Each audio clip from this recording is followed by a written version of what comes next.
اللهم صل وسلم وبارك عليك يا حبيبي رسول الله. النهارده يا جماعه بقى هنعمل كفته رز. ده الصنم اللي هو بيبقى بتاع الجمل، بنقطعه حتت صغيره وبنقليه مع البصلايه لغايه ما يصفر وياخد لون، وبعد كده بنزل بالصلصه طماطم، يعني بكون ضرباها ومصفياها. هنا بقى هنقلي الكفته. اهم شيء في قلي الكفته ان الزيت يبقى كتير، ما يبقاش قليل، ماشي، وما يبقاش سخن قوي لدرجه ان الكفته تنزل تاخد لون وتطلع بسرعه، لا، على مهلها. خلاص كده هفضل اقلب فيها لغايه ما تاخد اللون الجميل ده واطلعها، وهنزل بالكميه بتاعتي ايه الباقيه.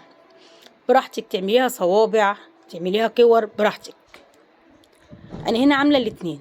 خلاص كده حمرتها والتسبيكه عندي اتسبكت. هنزل بالكفته وهقلبها. عندك شوربه زودي، ما عندكيش شوربه انزلي بميه، بس يا ريت افضل يبقى فيه شوربه، الشوربه بتدي طعم حلو قوي. هنا هنزل بالشوربه تاخد غلوتين وهطفي عليها. هنا بقى عاملين شويه رز ابيض، حكايه الرز المنقوع ده لوحده حكايه.